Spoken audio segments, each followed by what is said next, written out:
Okay, here's the second lecture for Chapter 5. To complete this lecture, you're going to want to print the Hess's Law notes. We're going to get there shortly, but you're going to want to have those handy as you watch this video.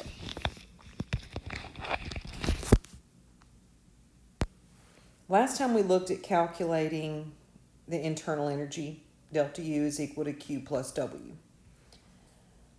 When we have a reaction that's carried out at constant volume or constant pressure, we have two different sets of conditions, either constant volume or constant pressure.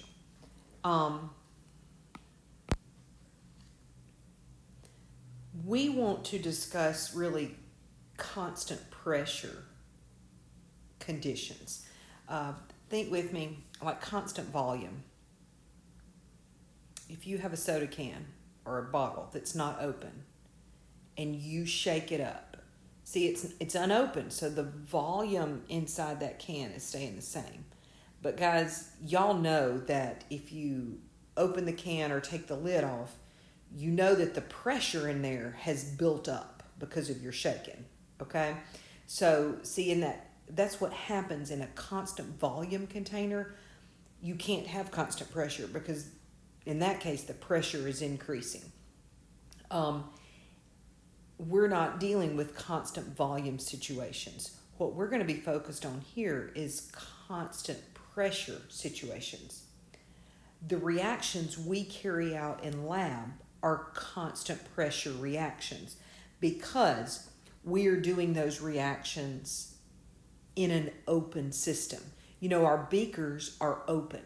So when we can see smoke coming out of that beaker, that steam, that smoke, that gas, whatever it is, it's allowed to just expand on its own. It maintains the same pressure as the room. If we were to close that beaker somehow or seal it up and have a closed system, then the pressure inside would increase. But we are dealing with an open system, okay? And in doing so, we're keeping it at constant pressure. When a system is at constant pressure, there's a certain kind of work done, and it's known as pressure volume work.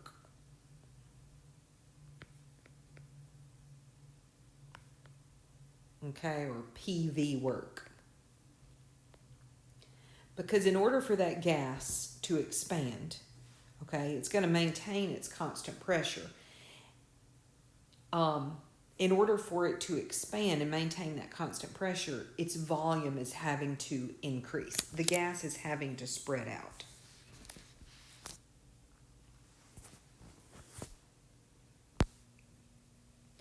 Okay, when we're doing this kind of work, PV work, this leads us to a formula to calculate this work, and that is that W is equal to negative P delta V. Okay? So, last time we had delta U is equal to Q plus W, and in the problem we worked last time, if you flip back in your notes, I told you that the heat is this and the work is this. Well, sometimes we have to use the formula to calculate the amount of work that needs to be done. W is equal to negative P delta V. For example, if we need to calculate the work done when a gas expands in an open system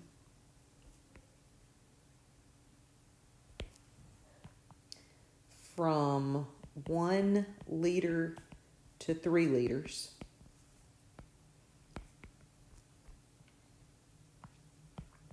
at a constant pressure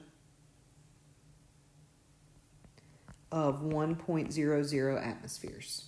Okay, and I'm going to go back and add to that problem. Calculate the work done. We want to calculate it in joules. Okay, And in order to do this calculation, I'm going to also give you a conversion that there's 101.3 joules. That's equal to 1 liter atmosphere. Okay? So to calculate the work done in joules, obviously we're going to be using the formula we just introduced. W is equal to negative P delta V.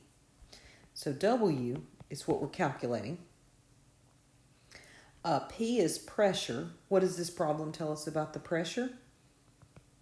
It tells us that the pressure is 1 atmosphere. And delta V, what does that mean? Delta V means change in volume. When you do volume changes for this formula, you're going to want to use liters. Now this one I gave it to you in liters, but if it were in milliliters, you would have to convert it. Okay? What is the delta V? The delta V is 2 liters because to get that number, change in is final, 3, minus initial, 1. Okay? So when we plug this into the equation, W is equal to negative. The P is 1 atmosphere. Delta V is 2 liters. So W is equal to negative 2.0, and the units on that are liters times atmospheres. But the problem said, let's calculate the work done in joules. How do you get from liter atmospheres to joules? We need to use our conversion. And there are 101.3 joules in every 1 liter atmosphere.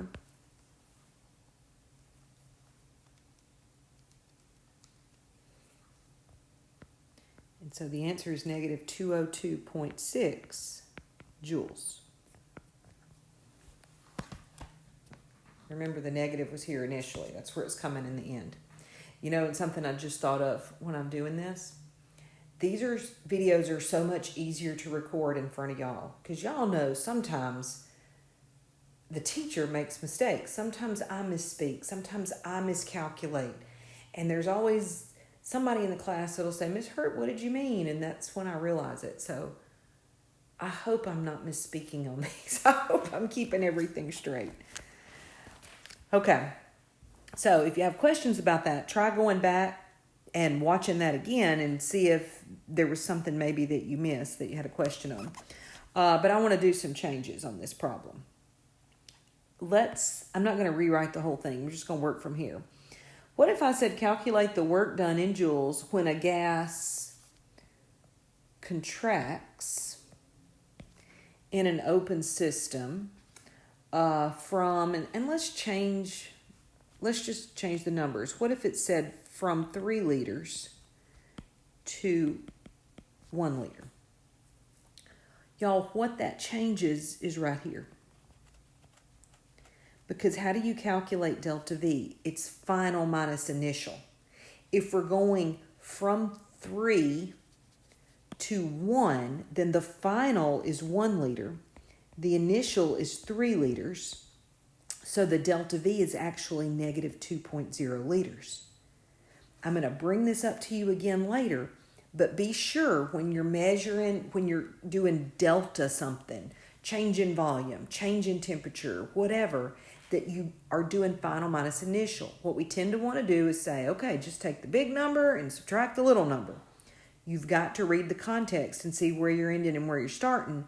Because as we talked in the last lecture, the positives and the negatives, y'all, that totally changes what we're dealing with here, whether energy is being released or absorbed. Okay, so it's not the negative on a number line, that it's below 0, but the negative and the positive are telling you the direction of the flow of energy. So what happens here, if this problem had been negative 2 liters, then there would have been a negative 2 here. Okay, same number, but now it's negative. What that does is, if you have a negative in the formula here, and now we have a negative 2 in the calculation, that makes this answer positive. Okay, and some of you could have seen that, but I wanted to go back and explain what was going on over the course of that problem. Okay, now this kind of work done is when we're calculating the work at constant pressure. Now, when we're calculating heat at constant pressure,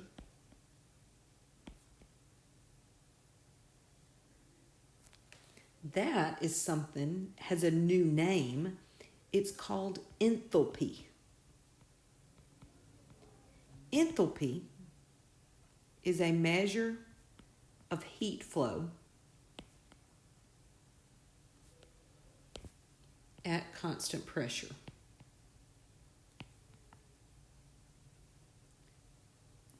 The symbol for enthalpy is, it's not E, capital H. That's not the units, that's the symbol, okay? Is it a state function? Yes, it is. It has a capital letter. One way to express these words, that enthalpy is a measure of heat flow at constant pressure, is to say that H is equal to Q, and we put a little P on that Q to denote that we're talking about constant pressure.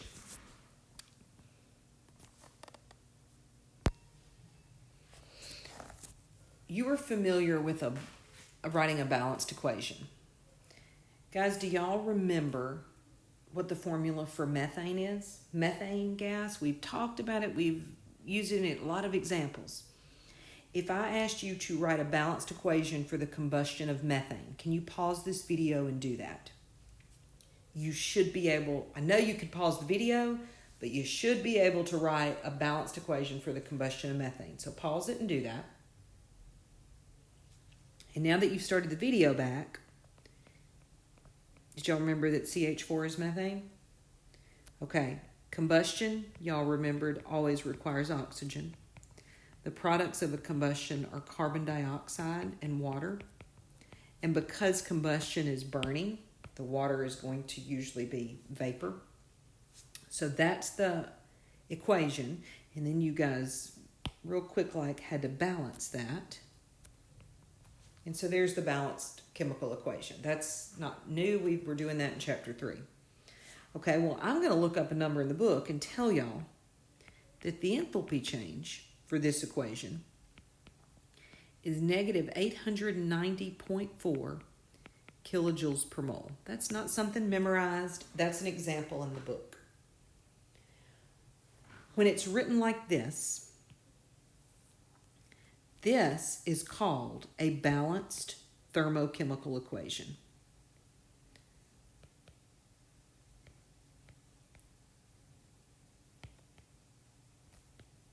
It is simply a balanced chemical equation, and now there's this additional thermochemical information at the end of it, the enthalpy.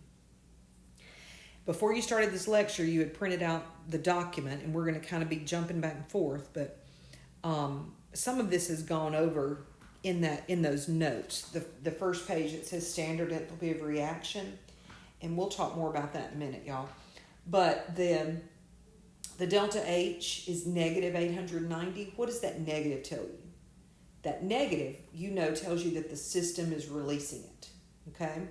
What is H? H is enthalpy. What is enthalpy? Enthalpy is heat. So if it's negative and it's releasing it, then a negative delta H tells you the reaction is exothermic.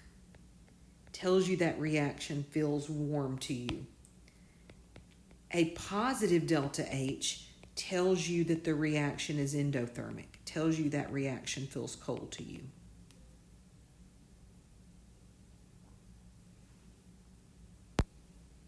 Okay, I want to elaborate a little bit more on this balanced thermochemical equation. Okay, I've taken this equation and written it over here. Guys, when we say that it's negative 890.4 kilojoules per mole, we're talking about this equation as written. A mole of methane reacts with 2 moles of oxygen to produce a mole of carbon dioxide and 2 moles of water. What do you think would change about this number if I said, I don't want to burn a mole of methane, I want to burn 2 moles of methane gas? And if I'm going to keep it balanced, 2 moles of methane gas is going to take 4 moles of oxygen. That's going to produce 2 moles of carbon dioxide and 4 moles of water.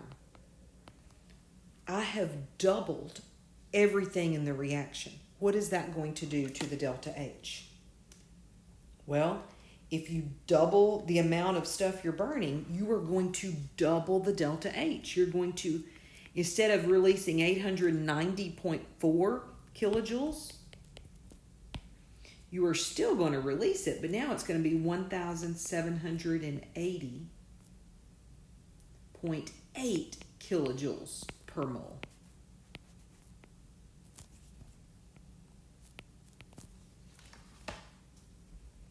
Okay.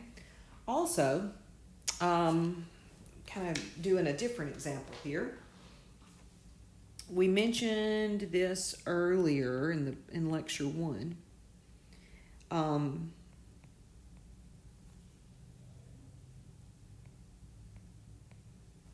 That's an S.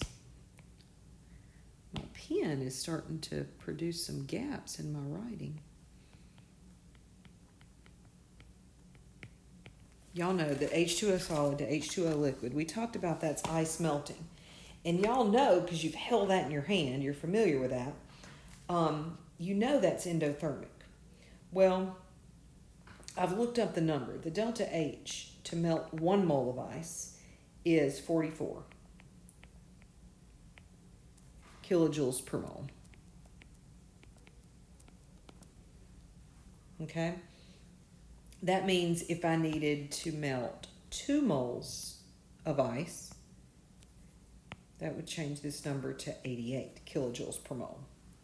But what if instead of melting 2 moles of ice, let's talk about what would have to happen for this? For water to freeze. This number here says that I'm going to have to absorb that much heat to melt 2 moles of ice. But in order for water to freeze, y'all, that's going to have to release heat, isn't it? It's going to release 44 kilojoules. It's not 88 because the first reaction is talking about 2 moles, okay? So this reaction, I've asked you about 1 mole. So we know it's going to be half of this number, but it's also going to change the sign. Okay, that what we just did goes for any equation. If you change the coefficients, like up here, we went from here, we doubled all the coefficients. If you double the coefficients, you double the delta H. If you triple the coefficients, you triple the delta H. If you quadruple them, you multiply it by 4, etc., etc., etc. Okay? And you can't just, like down here on this purple one, I can't just say, well, I'm going to melt just 2 moles of, I'm going to freeze 2 moles of water and make 1 mole of ice. Well, you can't do that because that's not balanced. So if you double this number, you have to double this number. Okay, it's got to be changed all the way across. The equation still has to remain balanced. Okay, because of this, we can use these equations to do some of that fun thermochemical stoichiometry. So let's work this problem. Okay, you may need to pause the video and write this equation down. But we're going to calculate the heat released at constant pressure when 8.97 grams of methane undergoes combustion according to this following equation. So all this would be given for you to work the problem. Now, we're given an equation. The only number in the problem we're given to work with is 8.97 grams of methane. Guys, if you're given grams, what do you have to do with grams? Convert to moles. 8.97 grams of methane. And we use our periodic table to figure out the molar mass of methane. The carbon plus the 4 hydrogens. And so for the molar mass of methane, I have 16.05 grams of methane. Grams of methane cancels. Now, this is stoichiometry, is what we said we're doing. we need to calculate the heat released. This equation, this chemical equation we're given, relates the heat released, the delta H, to the moles of what we're talking about. And in this equation, we're talking about the moles of methane. What this balanced equation says is that 1 methane releases this much heat. We're going to use that as our next conversion. We're going to say, well, this equation shows us that a mole of methane would release 890.4 kilojoules of heat.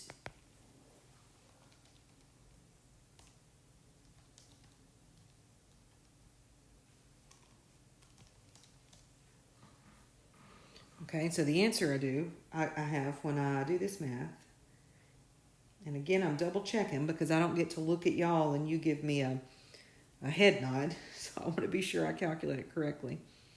I get 498 kilojoules is the heat that is released. Okay, is it negative 498? No, the negative says it's released. Okay, so just realize that it's redundant if you say it releases negative 498. No, it releases 498 kilojoules. Okay, let's use this same equation to practice another one. Okay, this is the same balanced equation, but a different problem. This time, let's calculate the mass of water produced when 4.76 times 10 to the 3 kilojoules of heat is released according to the equation. Okay, this is just like what we just did, except it's the reverse of it. What are you given in the problem to start with? The only number you're given this time is the kilojoule number. So we're going to start with 4.76 times 10 to the 3 kilojoules.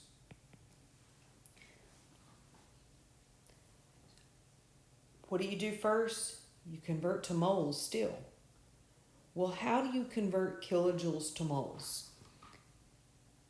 This number tells you a kilojoules, and then each of these has a number in front of it that tells you the moles.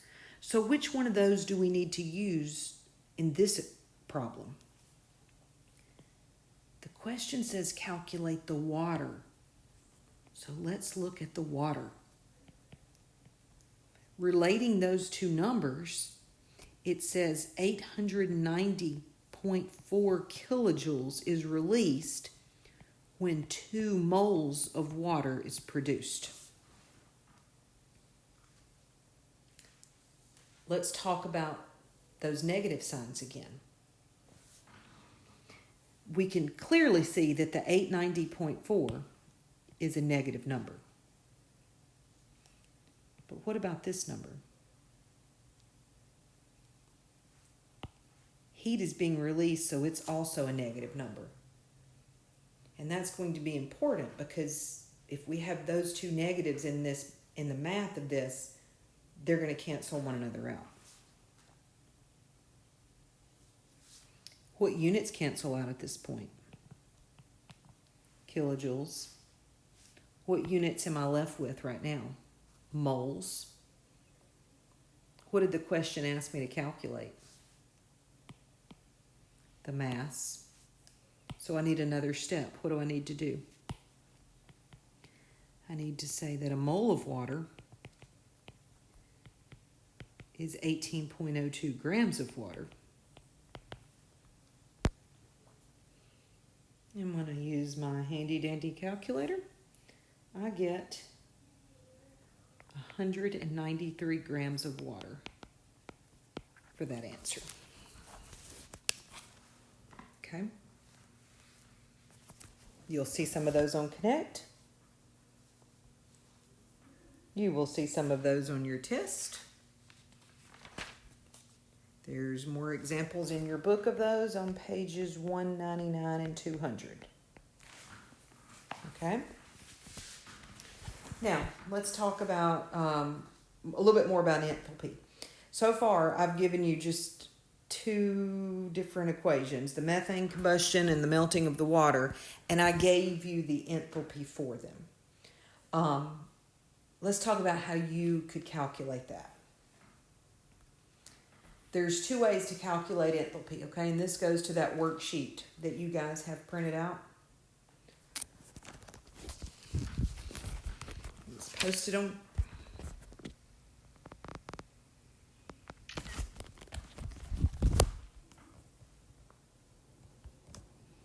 Okay, it was posted on Canvas. It looks like this at the top. When we look at these problems we were given, y'all, these delta H's, they are standard enthalpies of reaction. Okay, we didn't write that on it, but the delta H at the end of a thermochemical equation is the delta H of a reaction. And that little standard, there's a little degree symbol at the top here. That degree symbol is specifying some things. It represents standard states. Okay, so we're always at 1 atmosphere and 25 degrees Celsius. There's two ways to calculate this number. One way is using the standard enthalpy of formation. The other way is to use Hess's law. And I've already gone over these statements. You guys know that if the delta H is positive, that means it's greater than 0. That's endothermic. And we've already said that if the delta H is negative, which means less than 0, that's an exothermic. Okay? So, let's talk about the first way to calculate the delta H. Let's talk about this. Standard enthalpies of formation. Here is defined what a standard enthalpy of formation is. Okay? It's the heat change resulting when a mole of a compound is formed from its elements with the elements in their standard states. Where do you find the standard enthalpies of formation? They are found in Appendix 2 in the back of your book. Okay? So you can look these up as I work them and pause the video and check as I go along. Okay? Now I'm moving down here to number 1, and I'm going to take a second and I'm just going to write that. I'm going to get a screenshot of it for my screen. Okay.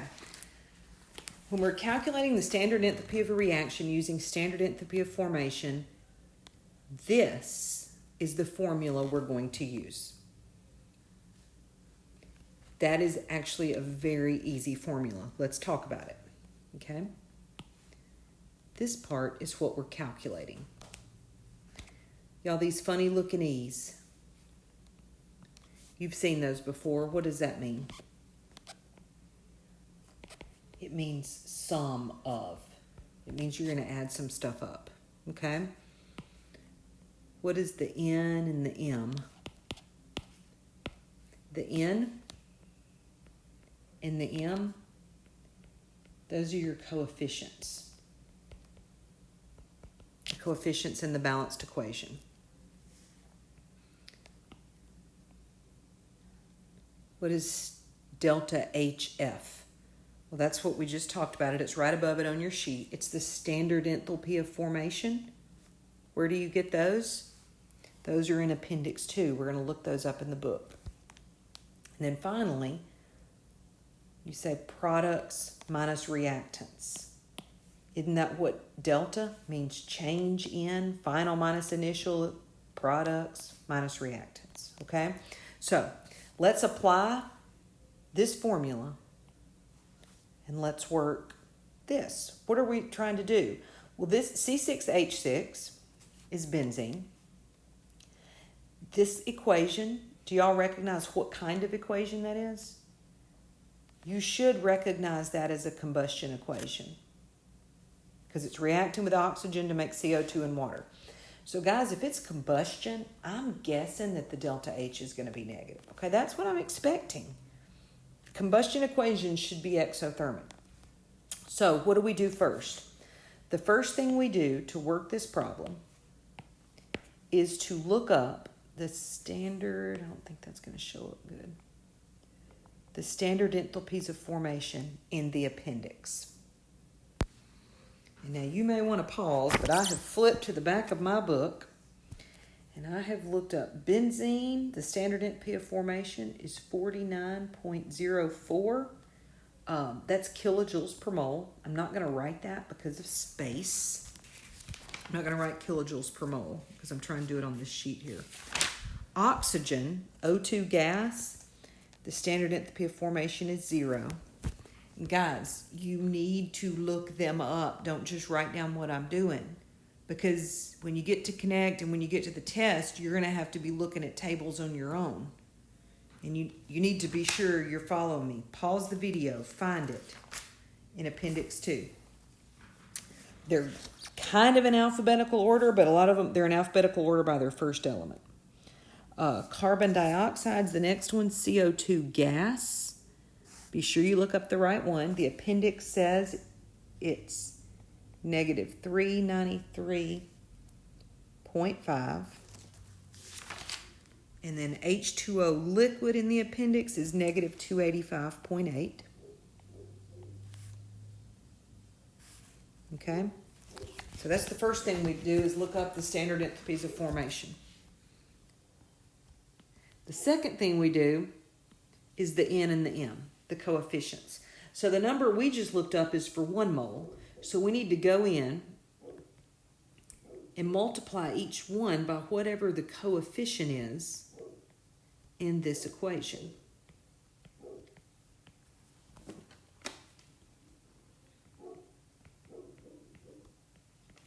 You can hear my dog outside barking. He loves UPS. That's sarcasm. I don't know what it is about UPS and FedEx trucks, but the dogs do not like that. Okay, negative 2361.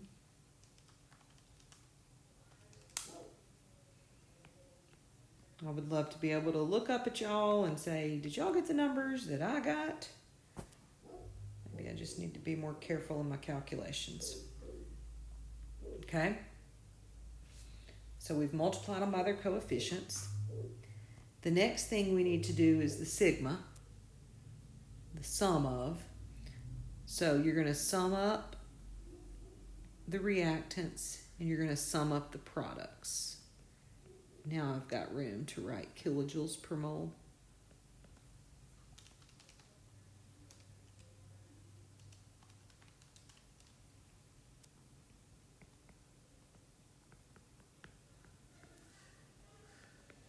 Okay, there's my sums. If I'm going faster than you are, pause it. Give yourself time to work it out. Okay? Then the last thing we have to do is say products minus reactants. Remember, these are your products. These are your reactants. So you've got to say negative 3,218.4 minus 49.04 negative 3,267.44 kilojoules per mole. Products minus reactants. And that is the answer. Okay, that's one way to calculate the delta H using the standard enthalpies of formation. I'm going to flip in your book and find you some. Talks about that in your book in section 5.6. And there's some practices on that around page 215. Okay, at this point in the book, I'm covering it. What I'm covering here on YouTube is a different order than what your book has, okay? So that is section 5.6. I think, yeah, that's the last section. We still got to go back and do some other sections. Okay. Now, let's talk about the other way to calculate standard enthalpies of formation. We just did this one. The other way is to use Hess's law, okay?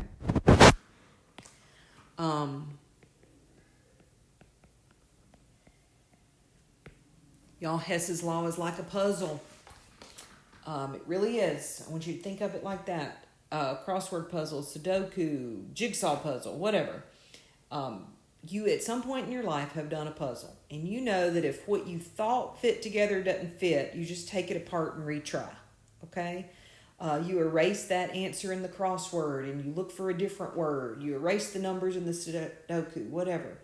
Same way here. Okay? If you're careful, You'll know you have the right answer because it can only add up one way. Okay, before we practice doing Hess's law with chemicals, let's do it with letters, A, B, C, and D. Okay, it looks like chemical equations. So this is what a Hess's law problem would look like. Using the following info. These are your puzzle pieces, okay? This equation goes with this information. This equation goes with this information. I think that's clear. This is the picture on the front of the box, okay? Or this is the final answer. We want these two equations to add up to look like this one. Now, if we were to add them right now, okay, and you kind of line up your yield sign so you can clearly see that over here's the reactants and over here's the products. If we were to add them up right now, do you guys see that adds up? On this side, we have 2A's plus 3B's plus D yields 5C.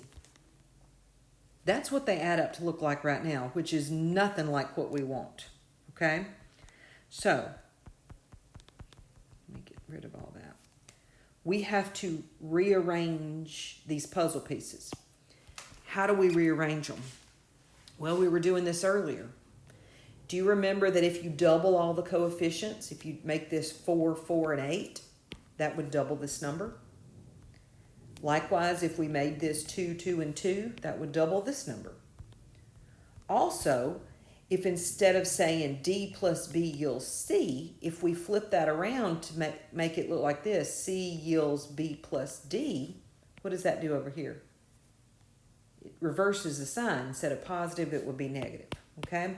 So those are our little manipulations we can do. Now, on Hess's law, it's where do I start? So here's what I would do. This is what I notice on starting. I look down here at what I want. A. I want A on the reactant side of my equation.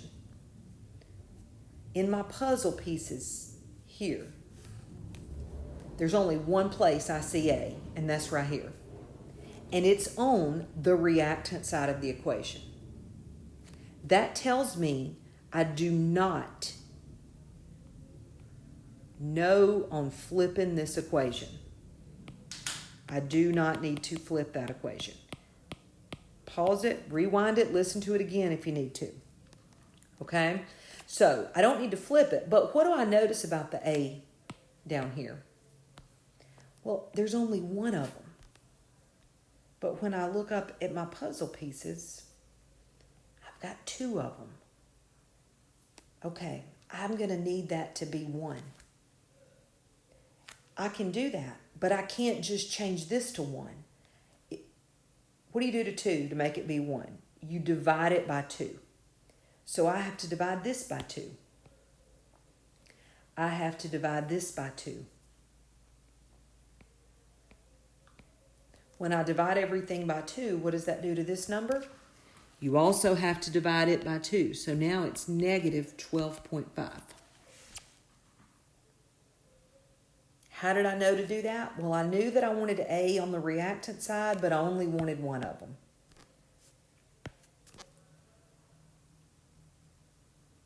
Okay, the next thing I want you to look at the letter B, guys. Up here. There's B's in that equation. Down here. There are no B's in that equation.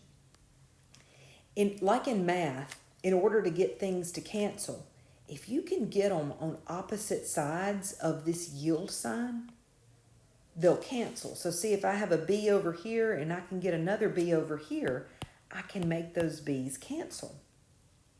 So, because I want the B's to cancel, I'm going to flip this equation around. You cannot just move over the B. You have to move everything. So I got to put the products over here, C, and the reactants over here, D plus B.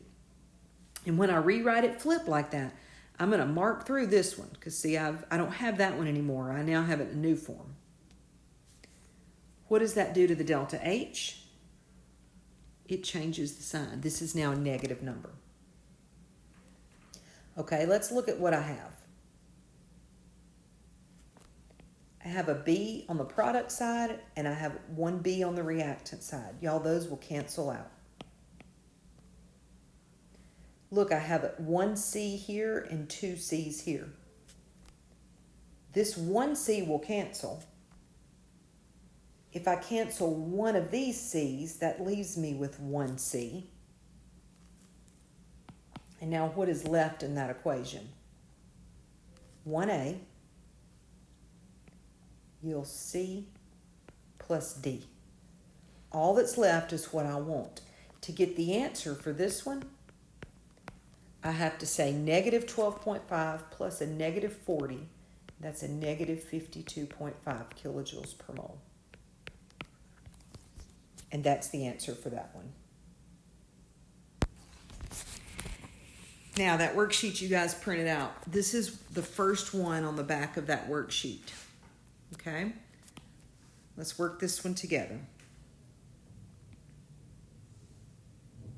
These are our puzzle pieces.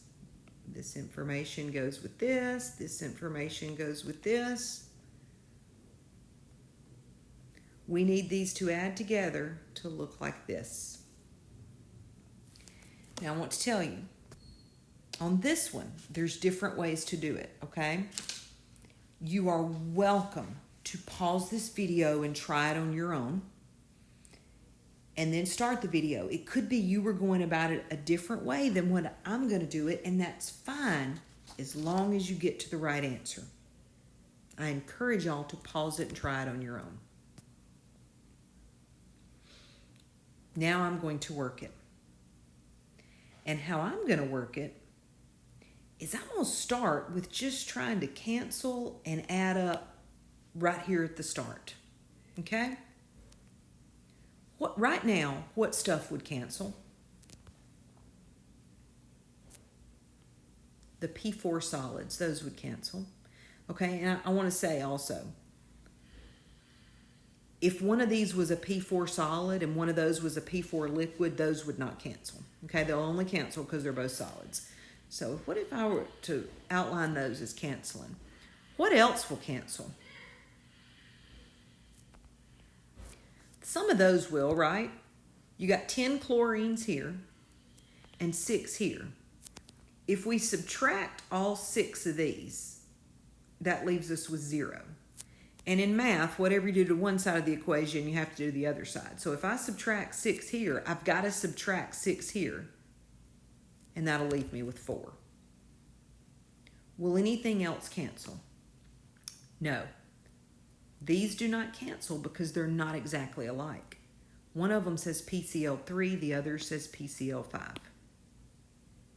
So, in canceling, we don't change any of this. It stays the same. Let's just bring down, let's tally up what we're left with, okay? Over here, we've got 4 PCl3s,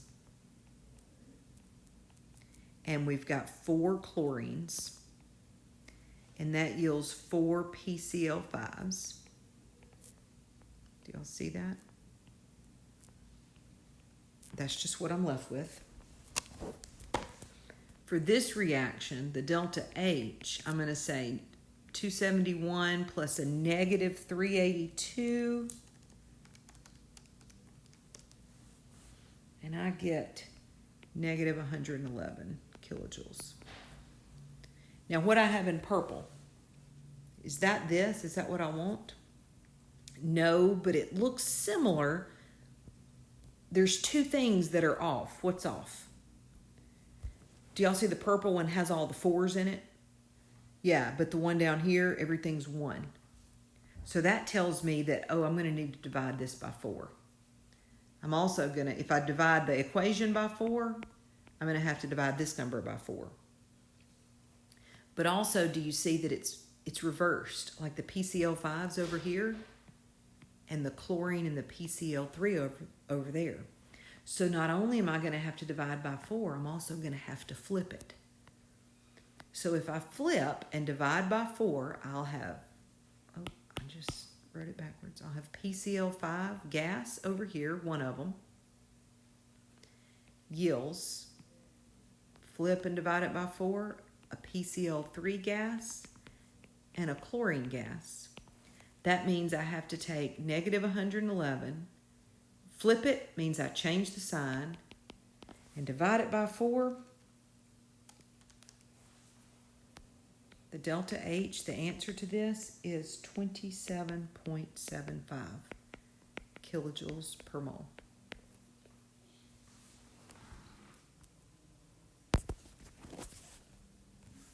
Okay, now I want you to try the second one on your own. I'm going to work I'm going to do the third one. Hang on. I'm getting a picture of it.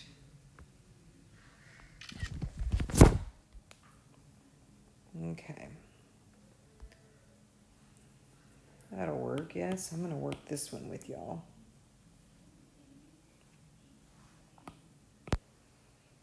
Okay, let's work it together. Look at your 2 puzzle pieces at the top, and we've got to make them add up to be the one at the bottom. Find something unique about it. Like for me, look right here, NO2. Look at your puzzle pieces. Here's NO2. Do you see that it's already on the reactant side and there's already one of them? That tells me that this second equation, that I'm going to need to leave it alone. I don't want to flip it. I don't want to double it or anything because the NO2 is right where I want it. Okay, so I know this second equation needs to be left alone. Look at this. What do we want to happen with these? NH3 is ammonia. I need those to cancel out because they don't show up down here at all. Will they cancel right now? I need all of them to cancel. The only way they'll cancel is if it's the same number. And there's 2 here and there's 1 here. Guys, I already know I don't want to make this one be 2. Right? Because we've already looked at that equation and said leave it alone. So I know I'm going to have to half everything in this equation. Half of 2 is 1. Half of 1 is 1/2. Half of 3 is, well, it's 3/2 or it's 1.5, however you want to look at it. If I half all of those, I have to half this. So 230 becomes 115. I do not change the sign because I didn't flip it. Now, that's too small. Now what cancels? Okay, these NO3s, all of those will cancel and disappear. How does this work? I got 7/2 hydrogens and 3/2. Which is smaller? 3/2. So if I subtract 3/2 from this side, they're all gone. If I subtract 3/2 from this side, that gives me 4/2, which is 2. What am I left with? I'm left with NO2. I'm left with 2. I'm left with half a nitrogen. I'm left with 2 waters. And when I start canceling, y'all, that doesn't change these numbers. So the answer to this is 115 plus a negative 540. The answer is negative 425. And it is kilojoules per mole, even though these don't say per mole. Okay? So now, you try to work the second one, the one on the middle of the page there. I will give you this. I will tell you that the answer to the second one is negative 715 kilojoules per mole. So if you get to that number, you have it right. You can also find that on my my YouTube channel. You can see some Hess's Law videos, and I work all of these on there. So feel free to look there as well.